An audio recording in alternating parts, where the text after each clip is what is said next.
BNP Jamaat won't existence in next 10 to 15 years। Sajeeb Wazed Joy, the daily নিউজের এরকম একটি খবর আমরা এই তারিখে দেখেছি, ছেপেছে তারা।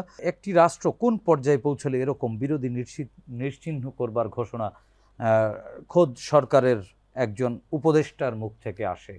2001 সালের নির্বাচনে তত্ত্বাবধায়ক সরকারের মধ্যে তখন রাষ্ট্রপতি শাহাবুদ্দিন যখন এই প্রথমটা আগে বলি, তখন তিনি রাষ্ট্রপতি শাহাবুদ্দিনের উপর খুব বিরক্ত হয়েছিলেন, চড়াও হয়েছিলেন। কেন চড়াও হলেন তিনি? যে নির্বাচন বাতিল করতে হবে। এটা 2001 সালের কথা বলছি।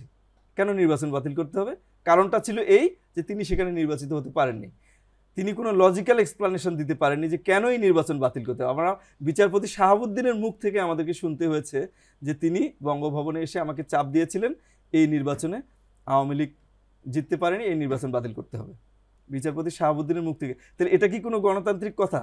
তাহলে আমরা দেখি যে 1996 বলেন, তারপরে আপনার পরবর্তীতে তিনি যে আবার ক্ষমতায় আসলেন তখন বলেন, 2001 সালে যখন হেরে গেলেন তখন বলেন, প্রত্যেকটা সময়ে এই রাজনৈতিক দলটার মুখে আপনি ফ্যাসিবাদের পদধ্বনি আপনি শুনবেন। এবার ক্ষমতায় আসার পরে যখন গণজাগরণ মঞ্চ হলো তখনও কিন্তু তিনি এই লাইনে হাঁটা শুরু করলেন।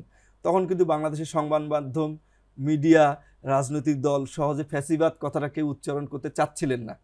কিন্তু আমার দেশ সম্পাদক মাহমুদুর রহমান তিনি আমার দেশে একটা হেডলাইন করলেন, শাহবাগে ফ্যাসিবাদের পদধ্বনি। আজকে কিন্তু সেই কথাটা সত্য প্রমাণিত হয়েছে। সুতরাং আমি সজীব ওয়াজেদ জয়ের যে এই বাক্যটা, যে বিএনপি জামাত আগামী 10 থেকে 15 বছরের মধ্যে বাংলাদেশে এক্সিস্ট করবে না, এটা নতুনভাবে ব্যাখ্যা করার কিছু নেই। এটি তাদের ঐতিহাসিকভাবেই এটি তাদের রাজনীতি করার পদ্ধতি।